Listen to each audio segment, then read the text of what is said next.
सहनौ भुनक्तु सह वीर्यङ्करवावहै तेजस्विनावधीतमस्तु मा विद्विषावहै। ॐ शान्तिः शान्तिः शान्तिः। हरिः ॐ श्रीगुरुभ्यो नमः।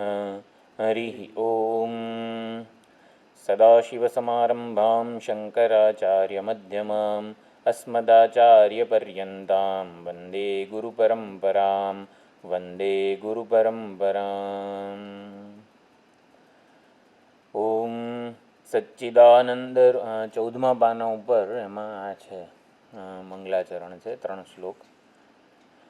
સચ્ચિદાનંદ રૂપાય કૃષ્ણાય ક્લિષ્ટકારિણે નમો વેદાંત વેદ્યાય ગુરવે બુદ્ધિસાક્ષિણે કૃષ્ણદ્વૈપાયनं વ્યાસં સર્વલોકહિતે રતં વેદાબ્જભાસ્કરં વંદે શમાદિનિલયં મુનિં સહસ્રમૂર્તેઃ પુરુષોત્તમસ્ય સહસ્રનેત્રાનનપાદબાહોઃ સહસ્રનામ્નાં સ્તવनं પ્રશસ્तं નિરુચ્યતે જન્મજરાદિશાન્ત્यै. તો વિષ્ણુ સહસ્રનામ સંપૂર્ણ આખું એક મંત્ર છે. અસ્ય શ્રી વિષ્ણોર દિવ્ય સહસ્રનામ સ્તોત્ર મહામંત્રસ્ય. તો એક આખો મંત્ર છે અને આપણે હવે 9મો એટલે કે ઈશ્વરો વિક્રમી ધર્મી મેધાવી વિક્રમ ક્રમઃ.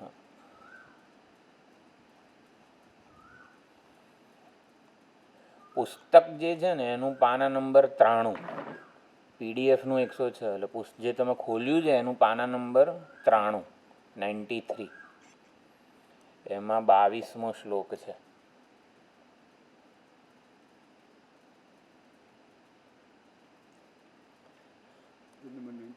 હા, પુસ્તકનું 93 છે. ઈશ્વરો વિક્રમી ધન્વી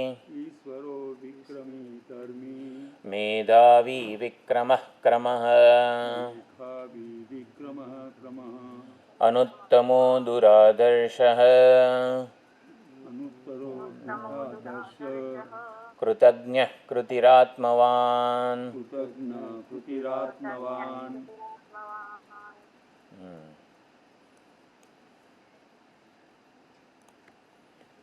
તો હવે ઈશ્વર તો 74મું નામ પણ છે અને 36મું નામ પણ આવી ગયું ઈશ્વર.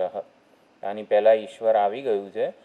પહેલાં જે ઈશ્વર નામ હતું ભગવાનનું એમાં વ્યાપકતા અને ઐશ્વર્ય દ્રષ્ટિ પ્રધાન હતી. અને અત્યારે અહીંયા જે 74મું નામ છે એમાં શક્તિમત્તા, ભગવાનની શક્તિ કેટલી છે કે કોઈનાથી માપી શકાય એવી નથી. જેની શક્તિ નિરંકુશ છે, નિરતિશય છે, એટલે કે એનાથી અતિશય આપણા બધા સમષ્ટિના જીવોની જળ જગતની જેટલી પણ શક્તિ છે ભેગી મળે એટલે સરવાળો થાય ત્યારે ભગવાનની શક્તિ કહેવાય. એટલે ભગવાન કરતાં કોણ વધારે શક્તિમાન હોય? એટલે કોઈ ઇન્ડિવિજ્યુઅલ ભગવાન કરતાં વધારે આપણને લાગે કે હિરણ્યાક્ષની સામેના યુદ્ધમાં વરાહ ભગવાનની થોડી શક્તિ ઓછી પડી, કારણ કેટલા બધા વર્ષો સુધી યુદ્ધ ચાલ્યું. પછી આ મધુસૂદન સામે પણ વિષ્ણુ ભગવાન 5000 વર્ષ સુધી લડ્યા. જાણે આમ થોડુંક કંઈ પ્રોટીન પાવડર ભગવાનને કંઈ પીવો જરા એટલે શક્તિ આવે. ના ના, એમનું એવું બધું નથી. બધાની શક્તિનો સરવાળો સમષ્ટિની શક્તિ છે.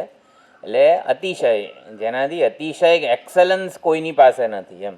કારણ કે બધા ઈશ્વર એટલે ભગવાન વિષ્ણુ ભગવાન કે ગમે તે હોય એ કોઈ સમષ્ટિ રૂપ છે. એટલે ઈશ્વર શબ્દ સમષ્ટિવાચક શબ્દ છે. જેમ કે આ શરીર એ સમષ્ટિ, જંગલ એ સમષ્ટિવાચક શબ્દ કહેવાય. ભારત દેશ ક્યાં છે? તો જ્યાં આંગળી ચીંધીશું ત્યાં કોઈક રાજ્ય હોય, કોઈક ઓલું દેશ વગેરે, આપણે કોઈ જિલ્લો કે ગમે તે કંઈ. ભારત દેશ નામની વસ્તુ તમને આંગળી ચીંધીને બતાવી ન શકાય. આ શરીર આંગળી ચીંધીને બતાવી ન શકાય આ શરીર છે. ના ભાઈ, આ તો ગાલ છે. એટલે શરીર સમષ્ટિવાચક શબ્દ છે. ભારત દેશ, એટલે ટૂંકમાં અમુક વસ્તુઓ સમષ્ટિવાચક છે. એટલે ઈશ્વર એટલે આપણે અંગુલી નિર્દેશ કે આ વિષ્ણુ ભગવાન છે, આ શંકર ભગવાન છે, આ રામ ભગવાન છે, એવું બધું આપણે એને નિર્દેશ ન કરી શકીએ. ઈશ્વર સમષ્ટિવાચક શબ્દ છે. તો એવી રીતે સમષ્ટિ મારો ઓહો મારો ના, એટલે અહીંયા કયો ગયો અવાજ? Same as this digital interface. હવે કંઈ વધ્યો છે? બરોબર છે. હા, એટલે તમારો ફોનનો ઓલો વધારવો પડશે વોલ્યુમ, ઇન્ડિવિજ્યુઅલ ફોનનો કદાચ. બરોબર, કારણ કે તમારો તો સરસ અવાજ આવે છે.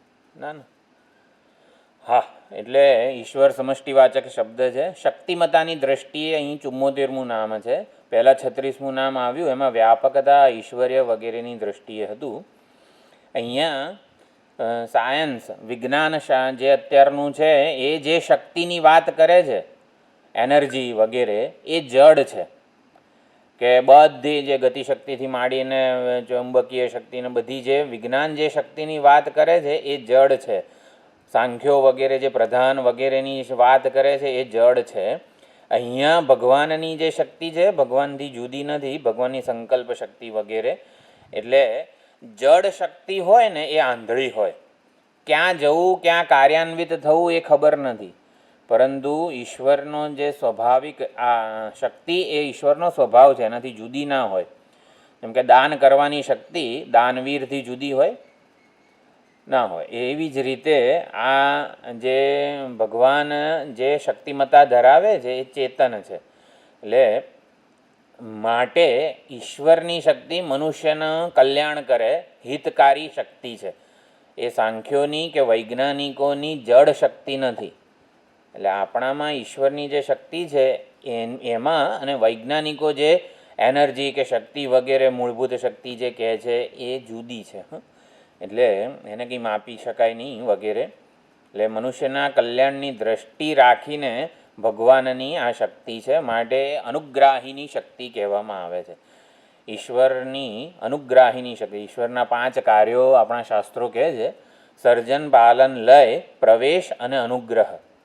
તો સૃષ્ટિનું સર્જન, પાલન, લય કરે છે, સૃષ્ટિમાં પોતે પ્રવેશ કરે છે, સૃષ્ટિ રૂપે બની જાય છે, સૃષ્ટિ રૂપે પોતે પોતાને કલ્પે છે. પણ આ બધી જ વસ્તુઓ ગૌણ છે. મુખ્યત્વે ઈશ્વરનો સ્વભાવ શું? તો કે અનુગ્રહ. એટલે અનુગ્રહ કરવા માટે સર્જન કરે છે, અનુગ્રહ કરવા માટે પાલન કરે છે, અનુગ્રહ કરવા માટે જ સંહાર કરે છે, લઈ લે છે બધું, અને અનુગ્રહ કરવા માટે જ પ્રવેશ કરે છે. એટલે અનુગ્રહપૂર્વક સર્જન, પાલન, લય, પ્રવેશ થતા હોય છે. અનુગ્રહ એ સ્વભાવ છે, ઓલું બધું માયાનો દેખાવ છે. એટલે અનુગ્રાહીની શક્તિ છે ભગવાનની, અને એટલા માટે એ ઈશ્વર એવું કહેવાય છે. એટલે શાસ્ત્રો અથવા તો આ વિજ્ઞાન વગેરે જે કોઈ શક્તિની ચર્ચા કરે, આપણા વૈદિક વેદાંત સિદ્ધાંત પ્રમાણે તો એ શક્તિ શક્તિમાનને આશ્રિત હોય, એનો નિયંતા હોય જ. આપણે આપણી રસોઈ કરવાની શક્તિને રસોડામાં મોકલી દઈએ, ચાલ આજે તું દાળ ભાત શાક રોટલી બનાવી દે, એમ. આપણે અહીં બેઠા બેઠા સત્સંગ કરતા હોઈએ 9 થી 10, અને આપણે 11 વાગે જવાનું હોય, 10:30 જવાનું હોય, તો આપણે આપણી શક્તિના રસોડામાં મોકલી દઈએ, ચલો તો રસોઈ બનાવી દો, એવું થાય? એટલે શક્તિ શક્તિમાનથી સ્વતંત્ર હોતી નથી. એટલે શક્તિનો નિયંતા હોય છે ટૂંકમાં. એટલે વિજ્ઞાન અને સાંખ્યો વગેરે સ્વતંત્ર શક્તિની વાત કરે છે, એવું શક્ય નથી. ગમે તેવી મહાન શક્તિ હોય, એનો નિયંતા તો હોય જ છે. એટલે શક્તિમાન, નિયંતા એ જ આ ચેતન ઈશ્વર છે, સર્વશક્તિમાન. આપણે ઇંગ્લિશમાં એને ઓમ્નિપોટન્ટ, એટલે ઓમ્નિશન્ટ અને ઓમ્નિપોટન્ટ વગેરે શબ્દો કહેવાય છે. અનંત શક્તિ જેની છે, જેનું શક્તિ નિરતિશય ઐશ્વર્ય શક્તિ નિરતિશય છે. અને ઈશાવાસ્ય ઉપનિષદમાં ઈશા એટલે ઈશ, ઐશ્વર્ય, ઇષ્ટેતિ ઈશ વગેરે, તો જેનું શાસન કરવું નિરતિશય છે. એટલે એમાં પણ બહુ સુંદર બધી દાર્શનિકોની ચર્ચા બધા પરંપરાગત આચાર્યો છે કૈલાસ આશ્રમને, એ બધાએ ઘણી કરી છે કે ભગવાનનું કેટલું સામર્થ્ય, ભગવાન પાસે કેટલી શક્તિ કે જગતનું સર્જન કરી શકે વગેરે. એમાં એક ચર્ચા એ પણ ઉઠાવવામાં આવે ભગવાન માયાનું સર્જન કરી શકે એમ, અજ્ઞાનનું સર્જન કરી શકે, અથવા તો એ પ્રમાણે ઘણી ચર્ચા કરવામાં આવી છે કે ભગવાનનું શાસન કોના ઉપર નથી એમ. એટલે ભગવાનને શક્તિશાળી બનાવ્યો કોણે એવી રીતે ચર્ચા. એટલે ભગવાનને કંઈક ખાઈ પીને ભગવાન શક્તિશાળી બનેલો છે કે એમને માયાએ ભગવાનને શક્તિશાળી બનાવ્યો છે? કોણે બનાવ્યો? કોણે? ભગવાન પાસે આટલી આપણે કસરત કરીએ ને જીમમાં જઈએ ને એમ કરીને આપણે શક્તિ ડેવલપ કરીએ, એવી રીતે ભગવાન પાસે આટલી શક્તિ આવી ક્યાંથી વગેરે બહુ એટલે ઘણી બધી ચર્ચા ત્યાં શક્તિ ઉપર, શાસન ઉપર થયેલી છે. એટલે અહીંયા ઈશ્વર શબ્દમાં વરચ પ્રત્યય લાગેલો છે. વરચ એટલે સ્વભાવના અર્થમાં હોય છે. જેમ કે સૂર્યને આપણે ભાસ્વર, તો ભા એટલે પ્રકાશ સ્વરૂપ છે, એમાં પણ વરચ પ્રત્યય છે.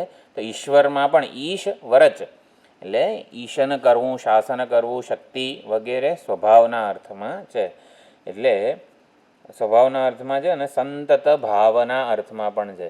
એટલે ભગવાન સતત શક્તિવાળો હોય, એટલે તાવ આવે અને ભગવાન શક્તિ વગરનો થઈ જાય એવું બધું નથી. જેમાં શક્તિ સતત હોય, નિરંતર હોય, એને ઈશ્વર કીધેલું છે.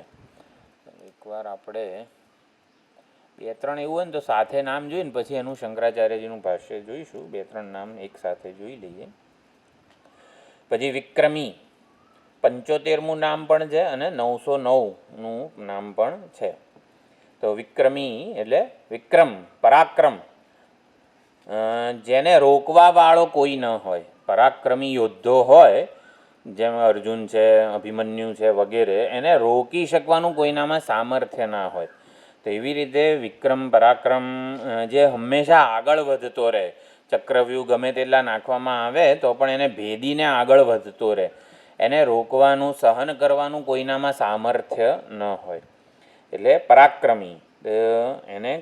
અને વિક્રમ, ક્રમ શબ્દ જે છે, જો આપણે અહીંયા યજ્ઞમાં પણ ઘણીવાર આપણે ઊભા થઈએ, કંઈક સપોઝ લઘુરુદ્ર વગેરે હોય તો 5મા 6ઠ્ઠા આવર્તને ઊભા થઈએ, પછી બેસીએ અથવા વચ્ચે કોઈક પાણી પીએ વગેરે, ત્યારે ઓલા બ્રાહ્મણ જે છે લક્ષ્મીનારાયણજી, ઇદમ વિષ્ણુર્વિચક્રમે ત્રેધા નિદદે પડમ સમૂઢમસ્ય પાગુમ સુરે, આ વાક્ય, આ મંત્ર જે છે યજુનો તૈતિરીય આરણ્યકનો, આ બોલે અને પછી યજ્ઞક્રિયા વગેરે જે છે, હોમ હવન એ ચાલુ કરે.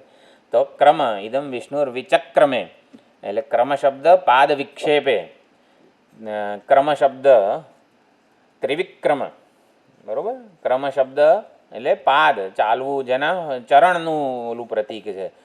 ત્રિવિક્રમ, વામન ભગવાન જે છે, વામન રૂપે આવીને ભિક્ષા માગી અને પછી માપવાનું આવ્યું જમીન, ત્યારે વિશાળ વિરાટ બની ગયા, ત્રિવિક્રમ બની ગયા. એટલે ક્રમપાદ વિક્ષેપે, આગળ વધવાનું જેનું નામ છે એને વિક્રમી, આગળ વધવાનો એટલે હંમેશા વધ્યા કરે. એટલે જેમ વામન ભગવાને પણ પહેલાં ડગલા કરતાં બીજું ડગલું, બીજા ડગલા કરતાં ત્રીજું ડગલું આવી રીતે માંડ્યું, એમ પરમાત્મા હંમેશા આગળ વધતા રહેવાના સ્વભાવવાળો છે. જો આપણે વિક્રમી, પરાક્રમીનો અર્થ પણ એ જ કર્યો ને કે ગમે તે ચક્રવ્યૂહ વગેરે હોય એને ભેદીને આગળ વધતો રહે, એને સહન કરવો, એને રોકવો કોઈનામાં સામર્થ્ય નથી. તો એવી જ રીતે ભગવાન ત્રિવિક્રમ છે, અથવા તો વિક્રમી, આગળ વધવાનું જેનો સ્વભાવ છે. તો ભગવાન કઈ રીતે આગળ વધતા રહે છે? આપણે વેદાંતની ભાષામાં આગળ વધતો રહે હંમેશા, તો એ કોણ હોય? તો કે માટી વગેરે કેવું છે, સુવર્ણ, માટી વગેરે, એના પર તમે અધ્યારોપ કરતા જ જાઓ, અનેક બધા નામ રૂપોનો અધ્યારોપ કરતા જાઓ, એમ એમ એ વધતો જાય. અધિષ્ઠાન વધે કઈ રીતે? એના ઉપર અધ્યારોપ કરતા જ જાઓ, એમ અધિષ્ઠાન વધતું જાય ને, એને વિક્રમી કહેવાય. એને અધિષ્ઠાનનો વિક્રમ, પરાક્રમ કહેવાય. અધિષ્ઠાનમાં વળી પરાક્રમ શું છે?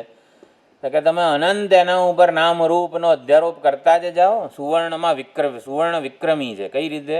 હા, તમે ત્રિભુવન ભીમજી ઝવેરીમાં જાઓ, એબી જ્વેલર્સમાં જાઓ, ઓહો, સુવર્ણ ઉપર કેટલા બધા નામ રૂપ પ્રયોજનોનો અધ્યારોપ થયેલો છે. બધા એકબીજા કરતાં જુદા હોય, પ્રયોજન જુદું હોય વગેરે. એટલે અધિષ્ઠાન હોવાથી ગમે તેવી તમે અધ્યારોપ કરો, કલ્પના કરો, એનાથી એ આગળ વધતો જ રહે, એને પકડી ના શકાય. એ આટલો જ છે વિક્રમ. એટલે શું? જેને પકડી ના શકાય, આગળ વધતો રોકી ન શકાય. અત્યારે આટલી વિવિધતા છે અલંકારોમાં, આજથી 10 વર્ષ પછી કેટલી હશે? ભલે ને સુવર્ણનો ભાવ ગમે તેટલો વધે, આપણે તો એનો વિક્રમ વધતો જ રહેવાનો છે. એટલે ઇન ધ સેન્સ નવી નવી ડિઝાઇન આવશે, નવું નવું આ આવશે, તે આવશે. એ પ્રમાણે તો અધિષ્ઠાન વિક્રમી છે, જેના ઉપર નામ રૂપ પ્રયોજન બધા અધ્યારોપ સૃષ્ટિ વગેરે એની કલ્પના થતી જ રહે છે. તેને વિક્રમી કહેવાય. બહુ સુંદર અર્થ કરેલો છે. અને વિક્રમ એટલે કરેજ, બ્રેવરી એવો પણ અર્થ છે. આપણો પરાક્રમ એટલે માત્ર ઘણીવાર એવું હોય કે આપણામાં શક્તિ ના હોય, પણ આપણે આમ એવું આમ પરાક્રમ બતાવી દઈએ ને, તો કે સામેવાળો શત્રુ આમ ભલે ને સંખ્યામાં વધારે હોય પણ એ જતો રહે. તો એવી જ રીતે ભગવાન વિક્રમી છે. કેમ? કારણ કે સામે લડનારો કોઈ શત્રુ જ નથી ને, એના માટે. કોઈ શત્રુ હોય તો પછી એને વિક્રમને પહોંચી શકાય, એને માપી શકાય વગેરે. પણ એટલે સામે લડનારો કોઈ શત્રુ નથી ને, માટે એ વિક્રમી છે એવું અહીંયા સમજવાનું નથી. જ્યારે જે ઉપાધિમાં વિક્રમ જણાય ત્યારે એ ઈશ્વરનો જ છે એવું સમજવાનું છે. એટલે ભગવાન પાસે વિક્રમ, પરાક્રમ એનું પોતાનું છે એવું સમજવાનું છે. જે કોઈ ઉપાધિમાં, જેમ કે ભગવાને ઓલા કેનોપનિષદના તૃતીય ખંડમાં આખ્યાયિકા આવી યક્ષ સ્વરૂપવાળી, તો બધા દેવતાઓ પોતે પોતે પાર્ટી કરવા લાગ્યા. કેમ કે અમે અમારા સામર્થ્યથી, અમારા પરાક્રમથી આ દાનવો ઉપર વિજય મેળવ્યો છે, એટલે અમે અમારું આ સામર્થ્ય છે, અમારો આ મહિમા છે એમ અભિમાન કરવા લાગ્યા. યક્ષ સ્વરૂપે ભગવાન પ્રગટ થયા અને અગ્નિ, વાયુ, ઇન્દ્ર વગેરે દેવોનો ગર્વ હણ્યો. એટલે ત્યારે કેનોપનિષદનો મંત્ર છે ને એ પણ એવો જ છે, બ્રહ્મ દેવેભ્યો વિજિજ્ઞે. તો બ્રહ્મ એ દેવેભ્ય, ચતુર્થી વિભક્તિ છે, ચતુર્થી બહુવચન. બ્રહ્મએ દેવો માટે દાનવો ઉપર વિજય પ્રાપ્ત કર્યો.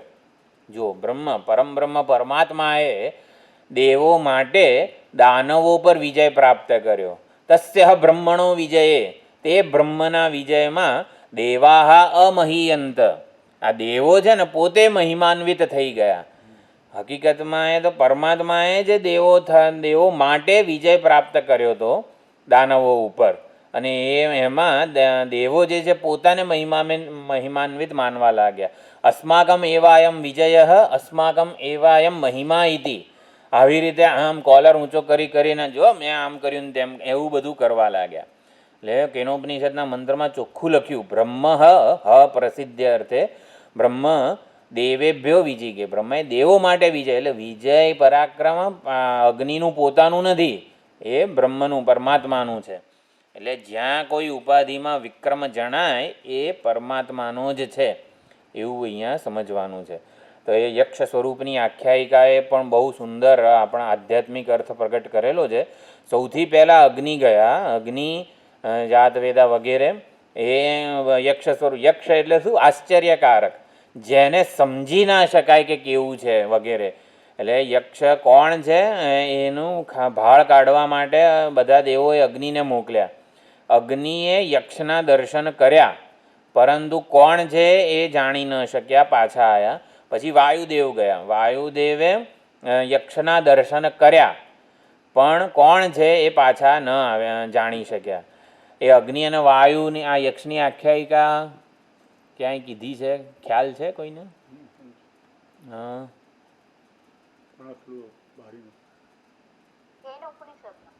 ના ના, આપણે એનો અર્થ યક્ષ એટલે શું?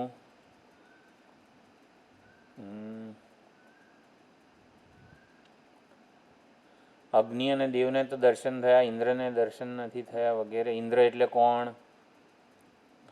જો અગ્નિ અને વાયુ આ બે દેવતાઓની આરાધના આપણા જીવનમાં હોવી જોઈએ.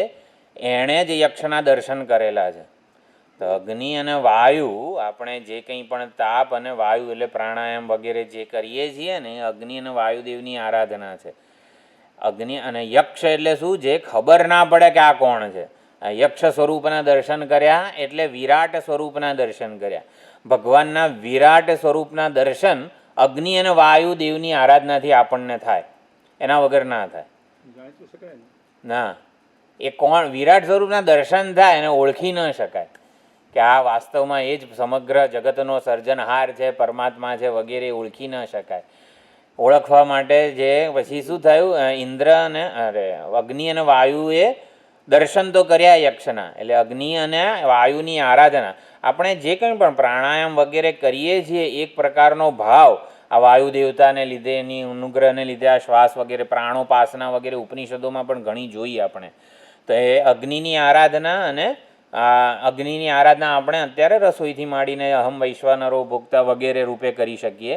એટલે જેના જીવનમાં અગ્નિની અને વાયુની આરાધના હોય ને એને ભગવાનના વિરાટ સ્વરૂપના દર્શન થાય. પછી શું કરવાનું, તો કે પછી ઓળખી તો શકાય નહીં, વિરાટ સ્વરૂપના દર્શન થાય, અનુભવ થાય, ઓળખી ના શકીએ પરમાત્માને, તો ઇન્દ્ર વગર છે ને, ઇન્દ્રને ઓળખાણ થઈ. અગ્નિ અને વાયુથી અનુભવ થયો, ઇન્દ્રથી ઓળખાણ થઈ. આવું બધું આપણે ક્યાંય કીધેલું છે, યાદ છે કોઈને? જો આવું છે ને હું પૂછું છું એટલા માટે કે આપણે સાંભળેલું હોય ને, હા એ ત્યાં કીધું હતું, આવું યાદ આવે એટલા માટે. તમને કંઈ એવું કરવાનું પ્રયોજન નથી મારું. 9મા અધ્યાયમાં આપણે આ બધી વાતો કરી ચૂક્યા છીએ. અહમ ક્રતુરહમ યજ્ઞ સ્વધાહમ અહમ ઔષધમ મંત્રોહમ અહમેવાજ વગેરે બધા શ્લોકો જે હતા ને એમાં, એટલે હા શું અગ્નિ અને વાયુથી અનુભવ થયો, દર્શન થયા. ઇન્દ્ર તો ગયો જ્યારે ત્યારે તો યક્ષ અદૃશ્ય જ થઈ ગયું. એટલે ઇન્દ્ર એટલે શું, કર્મના દેવતા છે. એટલે ઇન્દ્રની આરાધના આપણે જીવનમાં કર્મયોગ વગેરે કરીએ તો કર્મયોગ જ્યારે થાય ને ત્યારે માં ઉમા બ્રહ્મ વિદ્યા પ્રગટ થાય. એટલે કર્મયોગ આપણા જીવનમાં હોય ત્યારે માં ઉમા આપણામાં જિજ્ઞાસા જન્મ આવે. ઇન્દ્રએ જ્યારે હૈમવતી ઉમા પ્રગટ થયા ત્યારે શું પૂછ્યું? હા તમે કોણ છો, કે આમ આટલા રૂપાળા છો, એવું બધું નથી પૂછ્યું. પણ પૂછ્યું શું, એ યક્ષ કોણ હતું અને ક્યાં ગયું? ઇન્દ્રએ જે કેનોપનિષદની આખ્યાયિકામાં જ્યારે માં ઉમાદેવી પ્રગટ થયા ત્યારે શું પૂછ્યું? ઓલું જે યક્ષ આશ્ચર્યકારક પ્રગટ થયું હતું એ કોણ હતું અને ક્યાં ગયું? આ જિજ્ઞાસા છે. એટલે કર્મયોગ આરાધના હોય, ઇન્દ્રદેવની આરાધના હોય જીવનમાં, ત્યારે જિજ્ઞાસા જન્મે. અગ્નિ અને વાયુની આરાધનાથી હૃદય શુદ્ધ થાય અને આવી રીતે દર્શન થાય વિરાટ સ્વરૂપના.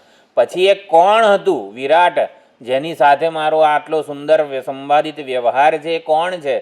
તો એની જિજ્ઞાસા જન્મે. અને જિજ્ઞાસા જન્મે એટલે પછી શું થાય? મા ઉમાદેવી જે છે બ્રહ્મ વિદ્યા એ ઉપદેશ આપે. એ યક્ષ આવી રીતે સર્વાંતર આત્મા છે, પરમાત્મા છે, પરબ્રહ્મ છે, તારો આત્મા છે, એ રીતે. એટલે એ બ્રહ્મ વિદ્યા બ્રહ્મની ઓળખ કરાવે. આ રીતે સુંદર હતું. ક્યાં ગયું આપણે?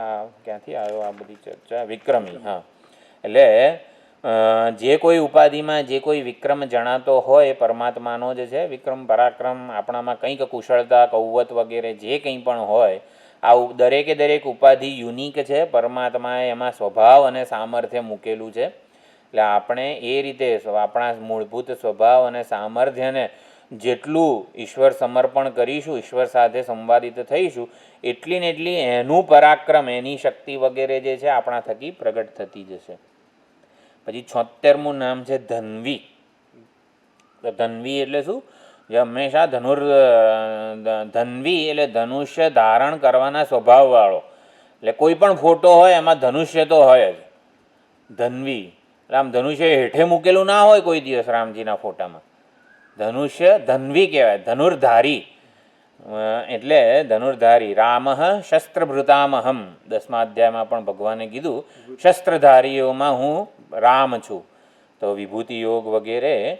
તો ધનુષને પ્રત્યે લાગે ધન્વી બને છે. તો ભગવાનનું ધનુષ્ય, બધા ભગવાનના ધનુષ્યના નામ આપણને યાદ હોવા જોઈએ, બરાબર? શિવજીનું ધનુષ્ય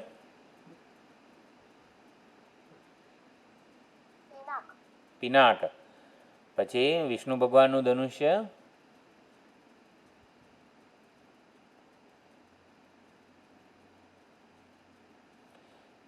વિષ્ણુ સહસ્ત્રનામનો સૌથી 120મો છેલ્લો શ્લોક બોલો. એવું તો થોડું આવડે.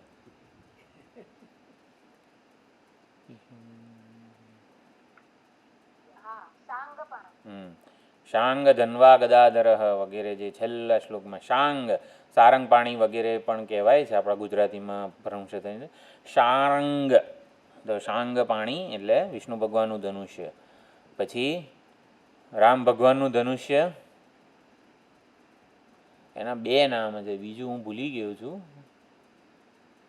નમઃ કોદંડ હસ્તાય સંધિકૃત શરાય છે. કોદંડ ભગવાન શ્રી રામચંદ્રજીના ધનુષ્ય. અર્જુનનું ધનુષ્ય ગાંડીવ. અને કર્ણનું ધનુષ્યનું નામ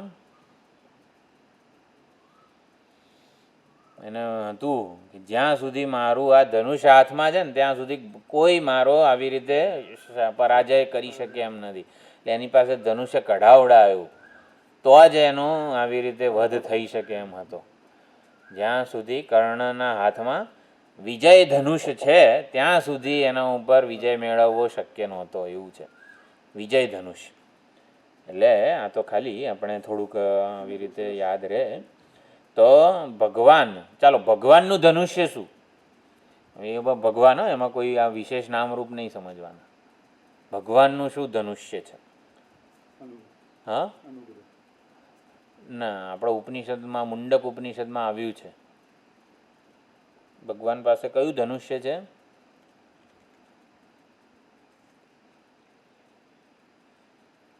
આવું છે ને થોડું યાદ રહી જાય આપણને, એટલા માટે એ તમને શરમ સંકોચમાં મૂકવા માટે મારો જરાય પ્રયોજન હોતું નથી. આવી રીતે પૂછી કરીને કરીએ ને તો એ કદાચ યાદ રહી જાય આપણને, એટલા માટે. મુંડકો ઉપનિષદમાં બહુ સુંદર બધા મંત્રો નથી લક્ષ્યભેદ કરવા માટે, શરવત તન્મયો ભવેત વગેરે બધા. આ તો ઉપનિષદનું પારાયણ ને બધું આપણે કરીએ ને. પ્રણવો ધનુ શરો હ્યાત્મા બ્રહ્મતલ્લક્ષ્યમુચ્યતે. પ્રણવ ભગવાનનું ધનુષ્ય છે. ઓમકાર રૂપી ધનુષ્ય વડે જીવાત્મા રૂપી બાણને લક્ષ્ય પરબ્રહ્મ રૂપી લક્ષ્યમાં એક કરવાનું છે. તો ઓમકાર એ પરમાત્માનું પ્રણવો ધનુ શરો હ્યાત્મા બ્રહ્મતલ્લક્ષ્યમુચ્યતે એ પ્રમાણે. તો ઉપનિષદ રૂપી ધનુષ્ય ભગવાન હંમેશા ધારણ કરે છે. એટલે જે ત્રિપુર દહનવાળી જે લીલા હતી ને એમાં પણ મેરુને આપણે ભગવાને ધનુષ્ય બનાવ્યું, વિષ્ણુ ભગવાનને બાણ બનાવ્યા. તો એમાં પણ જે ત્રિપુર દહન જે કરેલું છે ને એમાં પ્રણવના આધારે ભગવાને લક્ષ્યભેદ કરેલો છે, એવું છે. તો ઉપનિષદ રૂપી ધનુષ્ય ભગવાન હંમેશા ધારણ કરે છે. ઈશ્વરમાં ઉપનિષદો એટલે જેમ કીધું ને કે કોઈ દિવસ ધન્વી નામ છે ભગવાનનું, એટલે ધનુષ્ય વગરના ક્યારેય ના હોય ભગવાન. એટલે ઉપનિષદ રૂપી ધનુષ્ય ભગવાન હંમેશા ધારણ કરે છે. એટલે ઈશ્વરમાં ભગવાનમાં ઉપનિષદો જે છે ને હંમેશા સ્વભાવે વિદ્યમાન હોય. અને એટલે પરમાત્મામાં સ્વભાવે આ શ્રુતિમંત્રો અને શ્રુતિમંત્રોનો જે અર્થ વગેરે છે એ સ્વભાવે હોય. એમને આવું યાદ ના કરવું પડે વગેરે, પણ જીવે યાદ કરવું પડે. હા, મુંડક ઉપનિષદમાં પ્રણવો ધનુ શરો હ્યાત્મા, બરોબર. એટલે જીવમાં ઉપનિષદો જ્ઞાન આવી રીતે સ્મૃતિ કે જ્ઞાન રૂપે હોય, પ્રયત્નપૂર્વક હોય. આપણે યાદ રાખવું પડે ભાઈ મુંડક ઉપનિષદમાં કીધું છે એમ. અને જીવમાં ઉપનિષદોનું જ્ઞાન પ્રયત્નપૂર્વક હોય. આપણે જરાક આ બધું ભણવું પડે.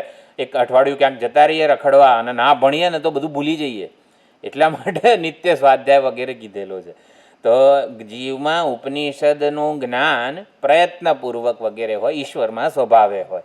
એટલે ધન્વી કીધું. જો ધન્વી છે ને એટલે ઇન પ્રત્યય સ્વભાવના, તાચ્છિલ્ય એટલે સ્વભાવના અર્થમાં હોય. તો ઈશ્વરમાં શ્રુતિમંત્રો ઉપનિષદો એનું જ્ઞાન સ્વભાવે હોય, જીવમાં પ્રયત્નપૂર્વક હોય. ઉપનિષદ પ્રતિપાદિત જ્ઞાન એ ઈશ્વરનું સ્વરૂપ છે. એટલે ધન્વી કહીને જે ઉપનિષદ તત્વમસી મહાવાક્ય વગેરેનો જે લક્ષ્યાર્થ છે ને એ સ્વરૂપ ભગવાનનું જેવું કીધું. તો ધનુષ કળામાં જે પારંગત છે, સામાન્ય અર્થ આપણે કરીએ વ્યાકરણનો, તો ધનુષ્ય ચલાવવાની જે કળા વગેરે છે એમાં જે પારંગત છે તો એ પ્રમાણે એને ધન્વી કહેવાય છે. અને વેદાંત પ્રમાણે અર્થ આપણે જોયો, ઉપનિષદોના મંત્રોના અર્થ જે છે જ્ઞાન વગેરે જેનામાં સ્વાભાવિક છે. હા, તો બધામાં આપણને લાગે કર્ણ તો કેવો મહાન યોદ્ધ, ભીષ્મ તો જુઓ પરશુરામ 22 દિવસ સુધી પરશુરામ જોડે યુદ્ધ કર્યું, એ કેવા ધનુર્ધારી હશે વગેરે. તો અર્જુન, કર્ણ, ભીષ્મ, દ્રોણ વગેરે જે બધા ધન્વી છે એ બધામાં ધન્વી તો પરમાત્મા જ છે. એટલે જે તે ઉપાધિમાં આપણને આ ધન્વીપણું દેખાય છે ને એ હકીકતમાં પરમાત્માનું છે. અને માટે જ્યારે પરમાત્માની ઈચ્છા હતી ત્યારે કર્ણ કંઈ ના કરી શક્યો, ભીષ્મ કંઈ ના કરી શક્યા. હા, એટલે ધન્વીપણું એનું પોતાનું હોત ને તો પછી અર્જુન એની સામે જીતી જ ના શકત, પણ પરમાત્માનું છે.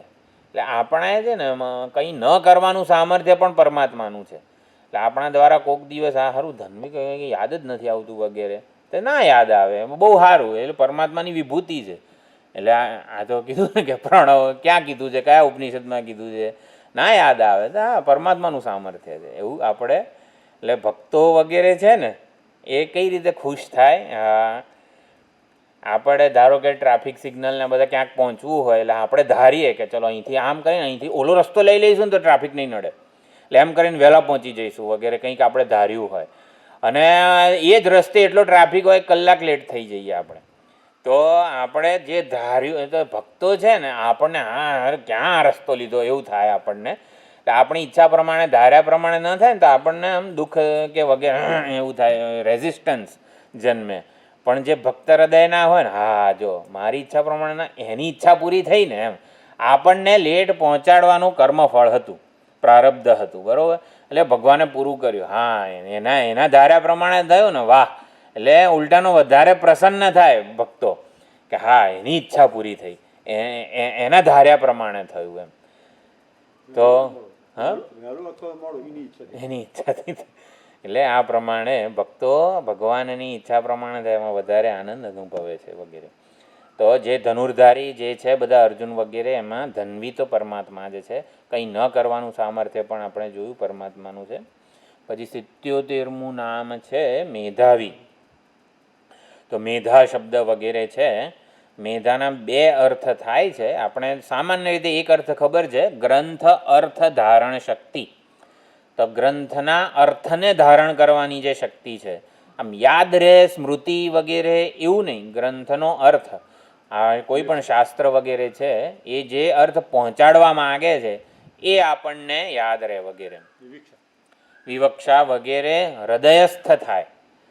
આપણે જે શાસ્ત્રો ભણીએ છીએ એનો અર્થ આપણને હૃદયસ્થ થાય, એને મેધા કહેવાય. ગ્રંથ અર્થ ધારણ શક્તિ, તો એને મેધા કહેવાય. ધારણાત્મિકા ધીહી મેધા, ધારણ કરવાની વગેરે.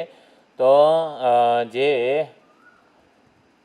પંડિતો મેધાવી વગેરે જે કીધેલું છે ત્યાં ગાંધાર પ્રદેશવાળા ઉદાહરણમાં ઉપનિષદમાં, ત્યારે મેધા પંડિત અને મેધાવી એ બંને કીધેલું છે. મેધા એટલે ઓલું વાંકો ચૂકા કીધું પહેલાં શું થર્ડ એક્ઝિટે ડાબી બાજુ ને પછી ચોથી એક્ઝિટે જમણી બાજુ વગેરે. હા થર્ડ એક્ઝિટે શું કીધું હતું એમ, આપણે જે ઓલાએ કીધું હોય ગાંધાર દેશ કઈ બાજુ છે, આપણે કોઈકને પૂછે ભાઈ આ અહીં કઈ રીતે જવાય, તો એ કહે યાદ તો રહેવું જોઈએ ને એમ, એને મેધા વગેરે કીધેલું છે. એટલે શાસ્ત્રએ જે આચાર્યએ જે ઉપદેશ આપ્યો ભાઈ સાધન ચતુષ્ટય આ અંતે ને પછી વાસનાક્ષય ને આ તે બધું ટૂંકમાં જે ઉપદેશ આપે છે શાસ્ત્ર, જે માર્ગે જવાનું કહે છે એ માર્ગ આપણે જરા રજીસ્ટર કરીએ, મેધા એને કહેવાય.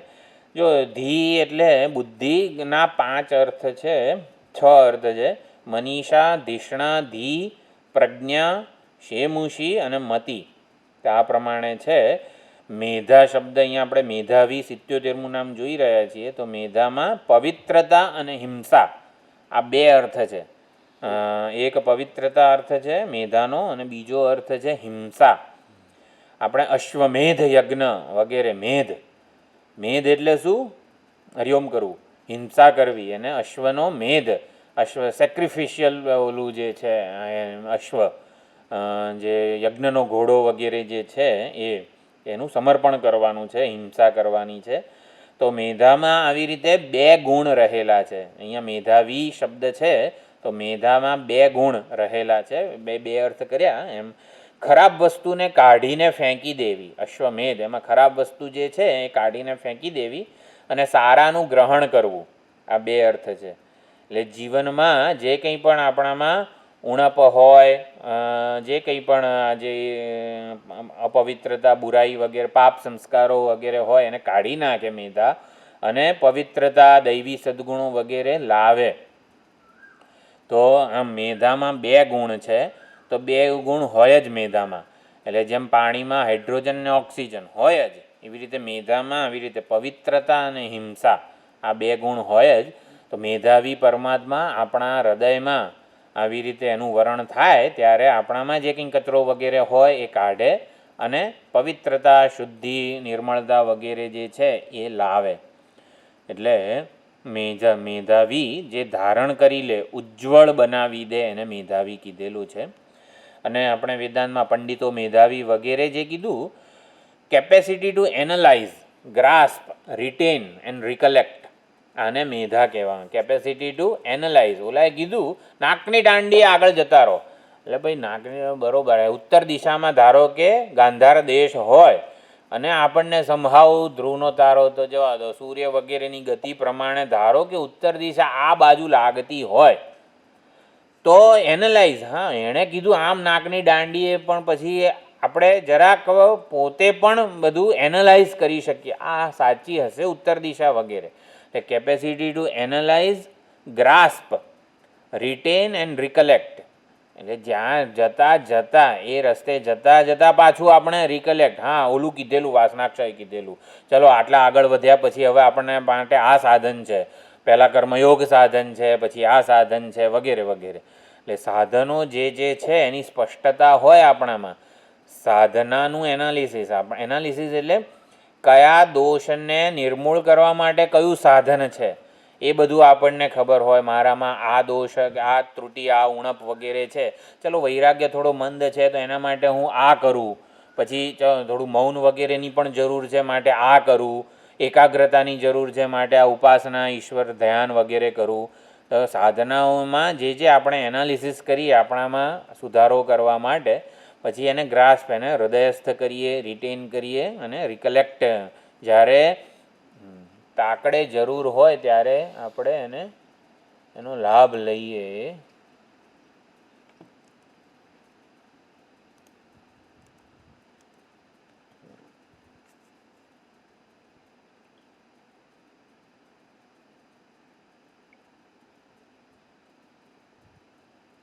કેમ ગયું?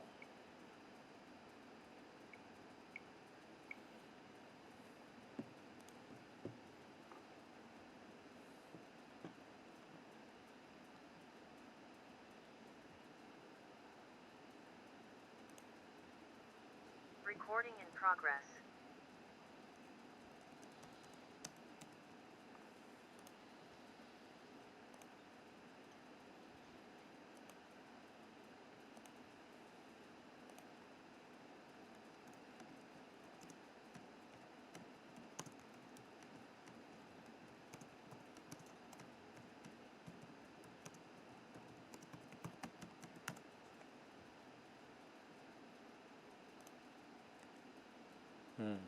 ક્યાં હતા આપણે? મેધાવી. હા, capacity to analyse, grasp, retain and recollect, આટલા અર્થ છે મેધાના.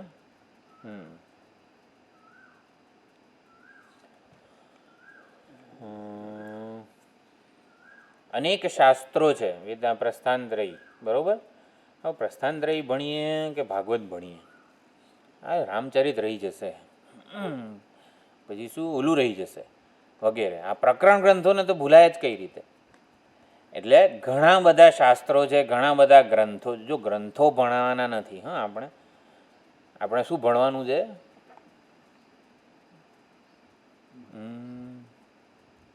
મેધા બહુ જરૂરી છે. એટલે આપણે પ્રસ્થાનત્રયી એટલે શું? ઉપનિષદો, બ્રહ્મસૂત્ર, ભગવદ્ ગીતા, એ ભણવું જોઈએ. પ્રકરણ ગ્રંથો ભણવા જોઈએ. પછી રામચરિત ને ભાગવત ને આવા બધા જે ભક્તિના ગ્રંથો એ ભણવા જોઈએ. નહીં ક્યાં કેટલું કરીશું? ટાઈમ મળવો જોઈએ ને. હા બરોબર છે. શું ભણવાનું છે આપણે? ચલો ચંપાબેનને પૂછીએ. यस सुधा बहन, क्या पढ़ने का है? योग वशिष्ठ भी बाकी है ना अभी तो। वैराग्य प्रकरण कितना है अद्भुत, उसमें राम जी का वैराग्य जानना चाहिए कि नहीं? वहाँ पे 16 वर्ष की आयु में राम जी का क्या वैराग्य था, બરોબર. શું ભણવાનું છે? આપણા પોતાને ભણવાના છે, શાસ્ત્રો નથી ભણવાના. હા હા, એટલે શાસ્ત્રો તો તીર છે. તીર એટલે શું? આપણે ત્યાં પહોંચવા માટે દોરે આપણને. ભણવાના છે પોતાને, પોતાને ભણવાનું છે. પોતાને એટલે પોતાના સ્વરૂપને એવું આમ ના કે પોતાને જાણવાનું, ઓળખવાના છે, ભણવાના છે. આપણે આત્માને ભણવાનો છે, પોતાને. તો ઘણા બધા શાસ્ત્રો છે, ઘણી બધી ડિસિપ્લિન છે, ઘણી બધી સાધનાઓ. ડિસિપ્લિન એટલે આ બધી મેં આ કીધી, જપ ધ્યાન સવારે આ તે બધું, બધી જ વસ્તુઓ. અને ઘણા બધા આવી રીતે જ્ઞાન પણ છે. તો મેધાવી એટલે કેપેસિટી, આપણી જે કેપેસિટી એટલે આવી સ્પષ્ટ ક્લેરિટી, સાધનાની ક્લેરિટી, શાસ્ત્રોની ક્લેરિટી વગેરે બધી જ વસ્તુઓ. એટલે કોઈનામાં પણ આ મેધાવી વગેરે આપણે જ્યારે આ વિભૂતિ વગેરે દેખાય, મેધા એ પરમાત્માની જ છે, એ વ્યષ્ટિ ઉપાધિની પોતાની નથી, એવું આપણે સમજવાનું છે. એટલે કોઈનામાં પણ મેધા વગેરે વિભૂતિ દેખાય, અમારા બધું જ યાદ રહે છે. એટલે ટૂંકમાં એ બધી પરમાત્માની વિભૂતિ છે. આપણામાં કોઈ પણ યદ્યદ વિભૂતિમત સત્વમ શ્રીમદૂર્જિતમેવ વા તત્તદેવાવગચ્છત્વમ મમ તેજોંશ સંભવ, મારા તેજનો જ અંશ છે. તો એ પ્રમાણે શાસ્ત્રો ભણવાના એ કંઈ મેધાશક્તિ એવું નથી. શાસ્ત્રો આપણે તો પોતાને જ ભણવાનું છે, પોતાને માટે જ આ શાસ્ત્રો છે. એટલે ક્લેરિટી જેટલી હોય આપણને, દરેકે દરેક શાસ્ત્ર આપણે આવી રીતે જિજ્ઞાસા જન્માવવાનું કામ કરે છે, જિજ્ઞાસાને સંતોષવાનું કામ કરે છે. તો એ પ્રમાણે મેધાવી. પછી મેધાવી વિક્રમ, 78મું નામ છે, 78. વિક્રમ, તેમાં પણ આ વિચક્રમે જગદ વિશ્વમ તેન વિક્રમ, જેણે સંપૂર્ણ જગતને પોતાના 3 પગલાં વડે માપી લીધું, એને વિક્રમ કહેવામાં આવે છે. વિક્રમ સંપૂર્ણ 3 ડગલા વડે સંપૂર્ણ જગતને માપી લીધું. એટલે શું? 3 આખા જગતને માપનારો કોણ છે? તો આ સંપૂર્ણ જગતમાં છે શું? બહુ તો જાગ્રત, સ્વપ્ન, સુષુપ્તિ અવસ્થાઓ છે. તો એ 3 અવસ્થાઓનો માપનારો વિશ્વ, તૈજસ અને પ્રાજ્ઞ. તો વિશ્વ, તૈજસ અને પ્રાજ્ઞ 3 પાદ વિન્યાસ છે. પરમાત્માએ 3 પગલામાં બ્રહ્માંડને માપી લીધું, વામન ભગવાન. એટલે શું? માપનારો કોણ છે? તો પરમાત્માએ વિશ્વ, તૈજસ, પ્રાજ્ઞ આ 3 પાદ વિન્યાસ છે. પાદ વિન્યાસ એટલે પગલાં. એના વડે સંપૂર્ણ સૃષ્ટિને માપી લીધી છે. જો માંડુક્યનું મંગલાચરણ પણ આ જ કહે છે, પ્રજ્ઞાનામ સુપ્રતાનૈ સ્થિરચર નિકર વ્યાપીભિઃ વ્યાપ્ય લોકાન. પ્રજ્ઞાનરૂપી, જીવાત્મારૂપી, ચિદાભાસરૂપી કિરણો વડે પરમાત્માએ સંપૂર્ણ જાગ્રત જગતને માપી લીધું, પ્રસરી ગયા, ત્યાં વ્યાપી ગયા. વિશ્વ રૂપે, વિશ્વ એટલે આ જાગ્રતનો પ્રમાતા. તો જાગ્રતના પ્રમાતા વડે જાગ્રત અવસ્થાને માપી લીધી, જાગ્રત પ્રપંચ દૃશ્ય જે છે એને માપ્યું. સ્વપ્નના પ્રમાતા તૈજસ વડે સંપૂર્ણ સ્વપ્ન સૃષ્ટિને માપી લીધી. અને કારણના જે અભિમાની છે પ્રાજ્ઞ રૂપે પરમાત્માએ અજ્ઞાનને માપી લીધું. તો આ વિશ્વ, તૈજસ, પ્રાજ્ઞ એ 3 ડગલા છે પરમાત્માના, તુરીયના. એના વડે જે સંપૂર્ણ બ્રહ્માંડને, જગતને વ્યાપે છે, માપી લે છે, એને જાણનારા રૂપે, પ્રમાતા રૂપે. અને પોતે કેવો છે? ચતુર્થ છે, તુરીય છે, સ્વયં તુરીય છે, પગલાં ભરનારો છે.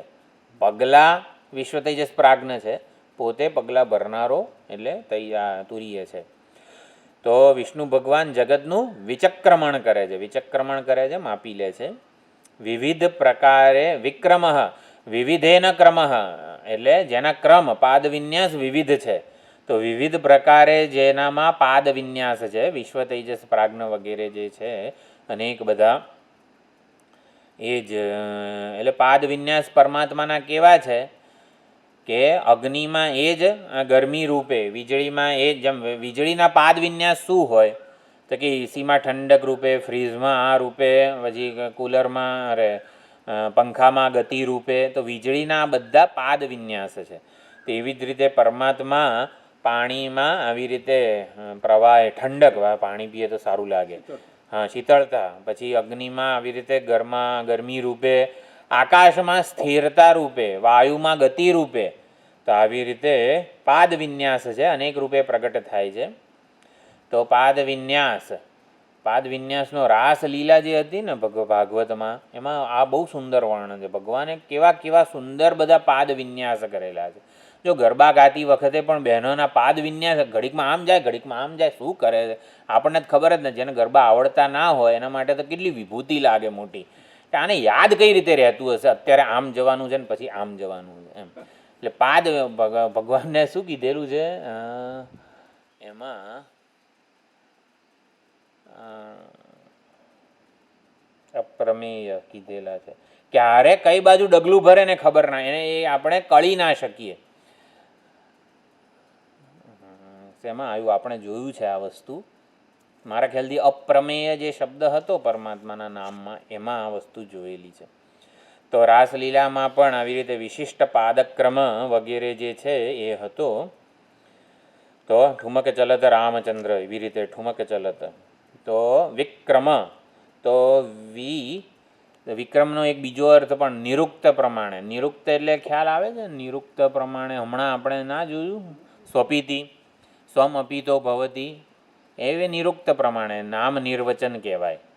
તો સ્વમ અપિતો ભવતી એટલે સ્વપીતિ. પછી બીજા શબ્દો જો અત્યારે લખી કાઢો તમે બધા, આટલા છે ને માંડ યાદ આવે છે. એક સ્વપીતિ નિરુક્તનું નામ છે. પછી સર્વમ ખલ્વિદમ બ્રહ્મ તજ્જલાનિતિ શાંત ઉપાસિત, આ એક મંત્ર છે ને બહુ પ્રસિદ્ધ છે છાંદોગ્યનો, શાંડિલ્ય વિદ્યા કહેવાય છે. તજ્જલાન એટલે બ્રહ્મનું નામ છે તજ્જલાન. પરમાત્માને કહીએ ને તજ્જલાન તો બહુ પ્રસન્ન થઈ જાય, સૌથી વધુ પ્રસન્ન થાય. કેમ કે તજ્જમ તલ્લમ તદનમ, આ સંપૂર્ણ જગતનો જેનામાં થકી જન્મ, ઉત્પત્તિ અને લય વગેરે છે, જગતનું અભિન્ન નિમિત્ત ઉપાદાન કારણ એટલે શરૂઆતમાં વિવર્તોપાદાન આપણે કહીએ છીએ પરમાત્માને. તજ્જલાન એ પણ નિરુક્ત.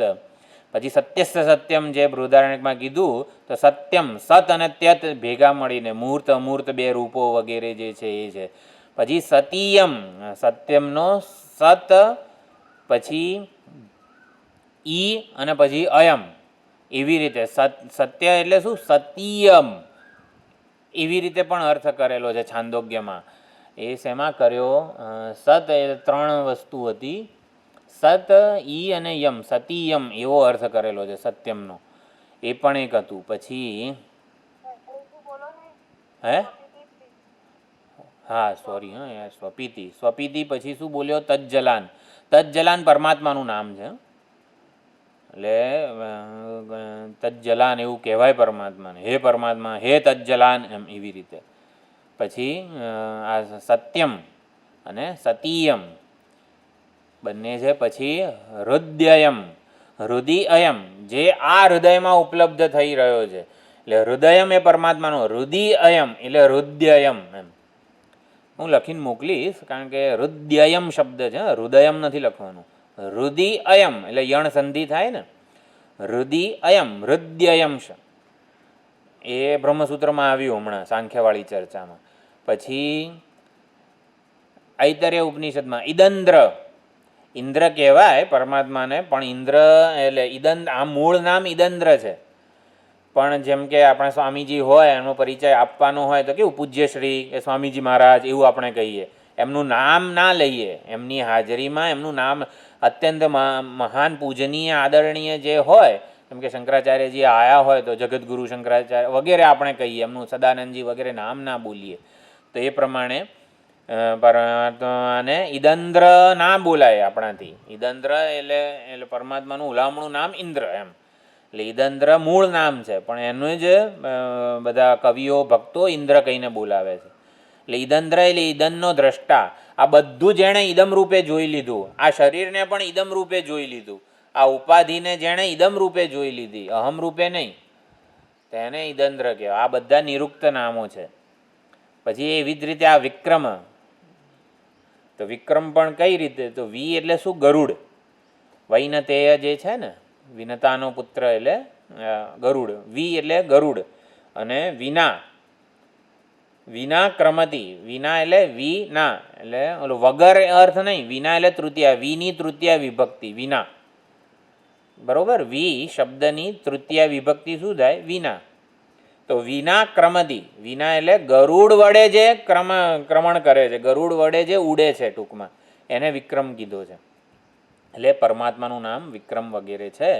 તો વી એટલે ગરુડ, ગરુડ વડે જે ઉડે છે, પાદ વિન્યાસ કરે છે, ટૂંકમાં એક જગ્યાએથી બીજે જગ્યાએ જાય છે, તો એને વિના ક્રમતી એટલે વિક્રમ એવું કીધું છે. પછી આ બીજું કોઈ નામ યાદ આવ્યું? રુદિયમ, ઇદંદ્ર, સત્યમ.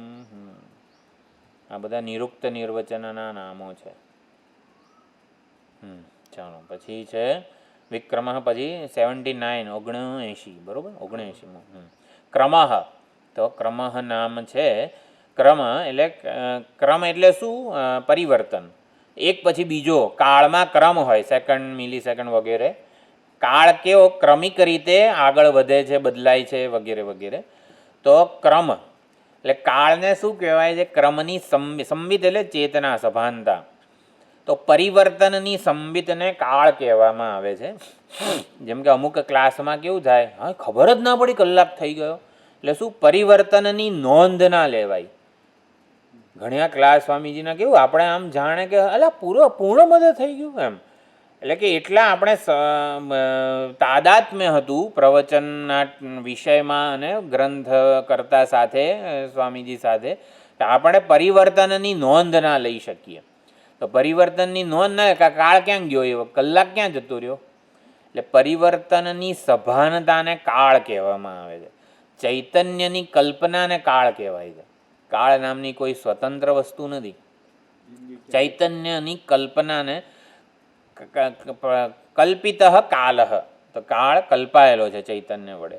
તો એવી રીતે અહીંયા ક્રમની સંબિત કાલોપાધિ ચેતન, કાળરૂપી ઉપાધિ વાળું ચેતન, એને ક્રમઃ કહેવામાં આવેલું છે. બરોબર, ક્રમઃ એટલે શું? કાળોપાધિ ચેતન.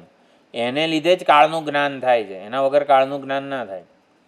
એટલે વિષ્ણુ ભગવાન વગેરે ક્રમ હેતુ, ગતિ કે ચલનના હેતુ છે, કાળોપાધિ ચેતન છે, માટે એ ક્રમ કહેવામાં આવે છે. બીજો ક્રમનો અર્થ છે ઓર્ડર.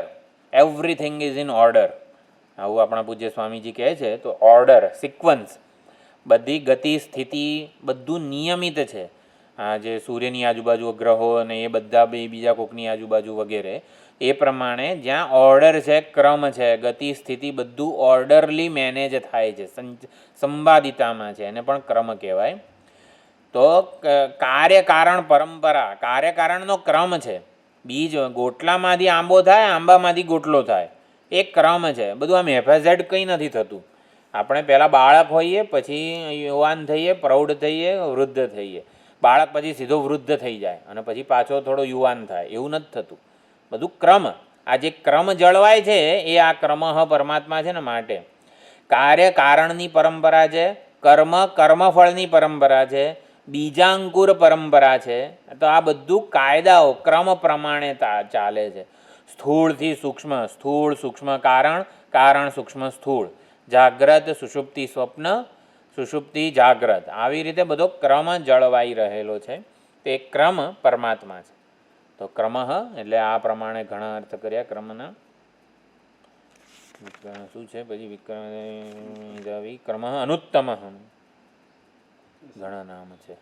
અનુત્તમ, તો જેનાથી ઉત્તમ કોઈ નથી, એ 80મું નામ છે અનુત્તમ. જેનાથી ઉત્તમ કોઈ નથી, જેનાથી ઉપર કોઈ નથી. અનુત્તમ એટલે ઉત્તમ હોવાની, સૌથી શ્રેષ્ઠ હોવાની પરાકાષ્ઠા એ જઈને બેઠેલા છે. અનુત્તમ જેનાથી ઉત્તમ કંઈ નથી, એટલે ઉત્તમતાની પરાકાષ્ઠા, ઉપર હોવાની પરાકાષ્ઠા, સૌથી વધારે સ્તુત્ય, સૌથી વધારે મહાન, સૌથી વધારે વિભૂતિમત વગેરે જે કહેવાય. તો જે યતિ સ્વાગત મંત્ર છે, આમ તો ન કર્મણા ન પ્રજયા ધનેન, પણ આખો બોલવાનો સમય ના હોય તો તો એક આ આપણે એની પહેલાં જે બોલવામાં આવે છે ઋષિકેશમાં, યસ્માત પરમ ના પરમસ્તિ કિંચિત યસ્માન નાણીયો નજ્જાયોસ્તિ કશ્ચિત વગેરે, તો એ પણ આવી રીતે મહાનારાયણ ઉપનિષદનો મંત્ર છે. એને અનુત્તમ, જેનાથી જુદું કંઈ નથી, જેનાથી શ્રેષ્ઠ કંઈ નથી, એને અનુત્તમ કહેવાય છે.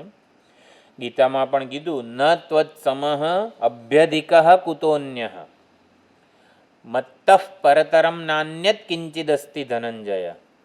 મત્તઃ પરતરમ નાન્યદ કિંચિત, આ ત્રણ વસ્તુઓ કીધી. કયા? 7મા અધ્યાયમાં કીધી, બરાબર ને? 7મો અધ્યાય. મત્તઃ પરતરમ નાન્યત કિંચિદ અસ્તિ, આ ત્રણ વસ્તુઓ કીધી છે, એટલે અનુત્તમ છે. તો ગીતા 11મા અધ્યાયમાં પણ ન ત્વત્સમઃ અભ્યધિક કુતોન્ય, એ પણ એક કીધેલું છે. પછી 81મું નામ છે દુરાધર્ષ. તો દુરાધર્ષ એટલે ઈશ્વરને કોઈ આવી રીતે ધમકાવી, દબાવી, ફસાવી, જીતી જાય કોઈ એવું નથી. ઈશ્વરને કોઈ ફસાવી ના શકે, ઈશ્વરને કોઈ અભિભૂત ન કરી શકે, દબાવી ના શકે, ધાક ધમકીને કોઈ ના કરી શકે, જીતી ના શકે ઈશ્વરને. અજીત વગેરે જે કહેવાય એને દુરાધર્ષ કહેવાય છે.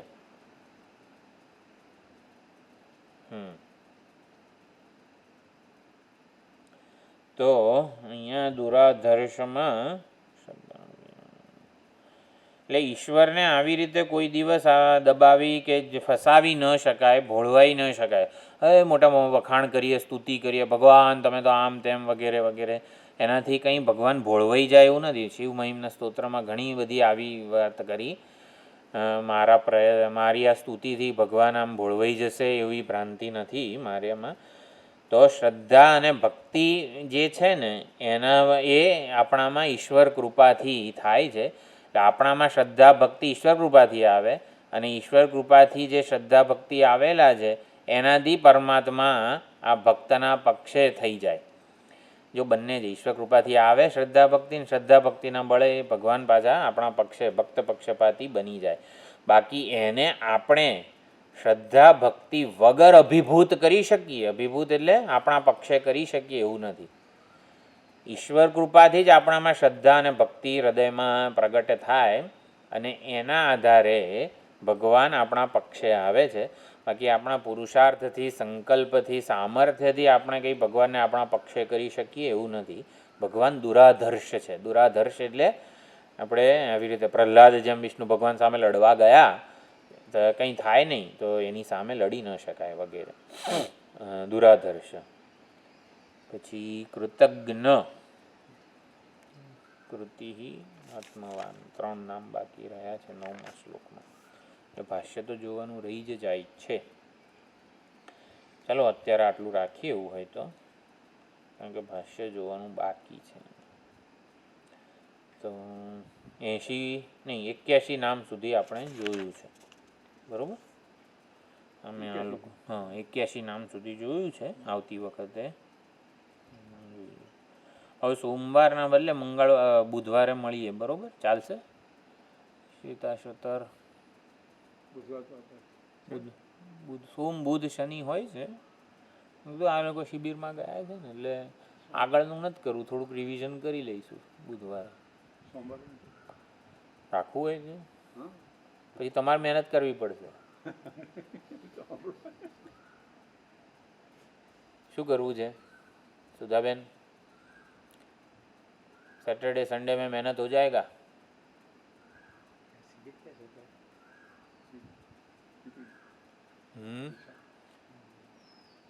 नहीं होगा.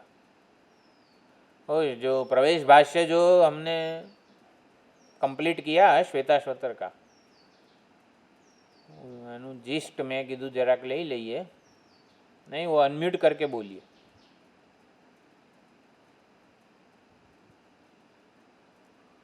हाँ बिल्कुल तबीयत ठीक नहीं है, हाँ, गड़बड़ हो गई है एकदम, मतलब इसलिए मैं आ नहीं रही हूँ. नहीं सही बात है.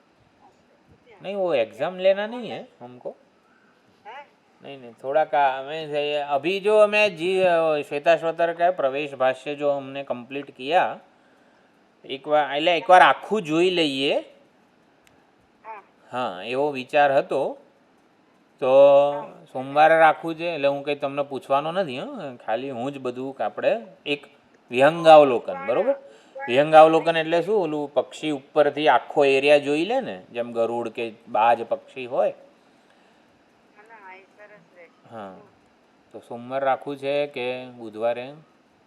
સોમવારે શું, સોમવતી અમાસ છે એટલે પછી છે ને બધાને કંઈ પાઠ વગેરે કરવા હોય.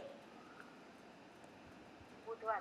હા, બુધવાર રાખીએ એટલે બધા ફ્રી રહી શકે. છેલ્લો દિવસ છે અધિક મહિનાનો, કંઈ લોકોને ત્યાં પૂજા પાઠ વગેરે હોઈ શકે છે એટલે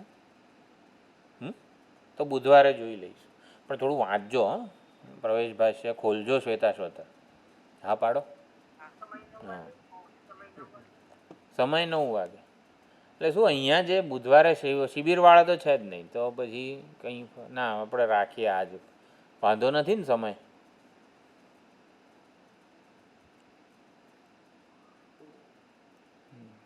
તો ચાલો ને. હા હા હા, ઘરે રહેતા હોય એના માટે તો ખાસ. મને જ અહીં દોડા દોડ જ હોય છે. ના ના, એટલે વાત સાચી છે. 9:30 રાખી શકાશે, તો 9:30 રાખીએ. ચાલો બુધવારે થોડુંક જોયું. હા, વેડનેસડે 9:30. હરિઓમ. આપણે 81 નામ જોયા, બરાબર? ઓમ પૂર્ણમદ પૂર્ણમિદમ પૂર્ણાત પૂર્ણમુદચ્યતે પૂર્ણસ્ય પૂર્ણમાદાય પૂર્ણમેવાવશિષ્યતે. ઓમ શાંતિ શાંતિ શાંતિ. હરિ ઓમ. શ્રી ગુરુભ્યો નમઃ. હરિ ઓમ. આ યક્ષની આખ્યાયિકા વગેરે જે બધા અર્થ જોયા ને, તમે કોકને કહો તો યાદ રહે. અગ્નિ, ઇન્દ્ર ને આ તે બધું, વાયુ વગેરે, યક્ષ એટલે વિરાટ ને આ તે બધી વસ્તુઓ ઘણી બધી વાર આપણે લીધેલી છે પ્રવચનમાં આ જ વાત. પણ એ વસ્તુ જે છે ને, એ કોકને આપણે કહીએ ને તો આપણે એ યાદ રહે અને માણી શકીએ એ અર્થને. એટલે અમુક અર્થ, જેમ કે ગયા વખતે માધવ વગેરેના સુંદર અર્થ આપણે જોયા હતા વગેરે. તો એવું આ જે બધા પૌરાણિક કથાઓવાળા જે હોય છે ને અર્થ, એ બધા આપણે કોકને આજુબાજુમાં, ભલે ને અત્યારે જાણ કે સુધાબેન હેમંતિકાબેનને કહે, પણ દાડામાં એક ફોન કરીને, હા આજે જો મારે બોલવાનું છે એમ કરીને. એટલે તમે એક્સપ્રેસ કરો એ વસ્તુને. ભલે ને એમણે સાંભળ્યું જ છે ને આ ક્લાસમાં, એવું નહીં, એ તો ભૂલી જ ગયા હોય એવું જ સમજવાનું. એ ભૂલી ગયા છે એવું સમજીને બોલવાનું, તો યાદ રહે. આપણે યાદ રહેના સવાલ નથી, આપણે માણી શકીએ અર્થને, બીજું કંઈ નથી. એટલે એકબીજાને આવું ચાલો આ પ્રવચનમાં આપણે આ જે સત્સંગ કર્યો એમાં આ વસ્તુ બહુ સરસ વગેરે જે કંઈ હોય આપણે નોંધ્યું હોય, એ એકબીજાને એ દિવસે સાંજે મળીએ ત્યારે ગમે ત્યારે ફોન ઉપર આપણે, વ્રજવાસીઓ હોય તો કનૈયાએ આજે આવું કર્યું, કનૈયાએ આજે આવું કર્યું, બરાબર? એને વ્રજવાસી કહેવાય. દૂધ ઉભરાયું, કેમ? ભાઈ કનૈયાને જોવામાં દૂધ ઉભરાઈ ગયું. એટલે ઘટના ઘટી છે, દૂધ ઉભરાયું, પણ કનૈયા ઉપર લઈ ગયા ને એમ. તો એવી રીતે વાત કરે છે કોઈ. આપણે આ સત્સંગના વિચારો એકબીજાને કહેતા જવાના, આપણે વ્રજવાસી થઈ જઈએ. એટલે ગમે ત્યારે આત્મકનૈયો જે છે એની આવી રીતે વાત કરતા જઈએ એકબીજાને, તો ઘણું આપણે જે બધી આધ્યાત્મિક અર્થઘટનોને બધા હોય ને, એ આપણને કોકને કહેવાથી જ આપણને વારંવાર આજે સારું કંઈક યાદ રાખવું પડશે, એમને ફોન કરવાનો એમ કરીને જરાક ટેન્શન રહે પછી કે આજે કયો અર્થ કહેવાનો છે વગેરે વગેરે. કંઈક નવું કોકને રોજ કહેવાનું. ચાલો, હરિઓમ. બુધવારે 9:30.